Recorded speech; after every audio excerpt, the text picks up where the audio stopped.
Ang dami talaga nagtatanong tungkol sa kanilang ESB o end of service benefits.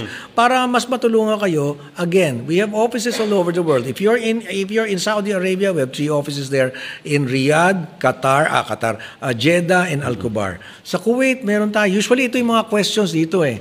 Bahrain, meron tayo na ganyan. Kung ayaw ibigay sa inyo yan, humingi kayo ng tulong sa ating mga offices, DMW and OWA. Kukomputin nila yan. And then, pupuntahan natin yung mga employer para makuha nyo yung inyong end of service benefits. Ang indemnity na yan ay talagang batas yan ng Kuwait, no? That every 2 years, pag natapos ng kontrata ng ating mga kababayan, yung mga domestic workers, ay entitled sila to 2 months salary sa loob ng 2 taon. Ngayon, ang pagkiklaim na yan, unang-una siguro, kailangan kausapin nila ang amo nila na that they are entitled to that based on the Kuwait laws na talagang kailangan matanggap nila ang indemnity nila. Ngayon, kung ang employer nila, because there are some reports na talagang ang employer hindi rin nila alam about the indemnity. So, ang suggestion namin sa kanila, they have to, kasi nagkaroon kami ng email, dedicated email intended for this indemnity. Maganda dito, maraming mga amo at saka katulong pumupunta dito. Dito sila nagbabayad ng indemnity.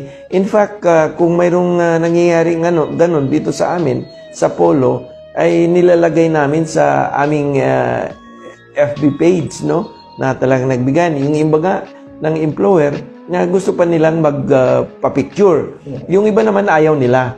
So, even that yung mga worker natin, ayaw na nilang magpa-picture. But, nare-receive nila ang kanilang indemnity dito.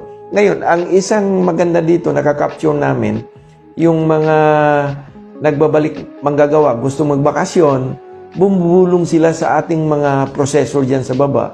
Ang sinasabi nila, Sir, o kaya, Ma'am, tapos na ako ng kontrata ko, pero hindi ko pa nakuha ang indemnity ko. Ang ginagawa ng ating processor, inuhold muna yung documents, kinakausap ang kasi sinasamahan sila dito ng employer nila. So, kinakausap yung employer at saka sila. So, right there and there, talagang nagbabayad. Pag wala silang cash, umaalis muna, nag-withdraw ng pera sa ATM nila, babalik dito at binabayaran. So, ayun guys, sana may nakuha kayong idea at sana nakatulong ang video na ito sa inyo. At sa mga hindi pa dyan nakasubscribe sa channel ko, please don't forget to subscribe my YouTube channel and please click the notification bell para lagi kayo updated sa mga upcoming videos na gagawin ko tungkol sa mga updates sa ating mga OFW. Mula dito sa Dubai, maraming salamat. See you next time.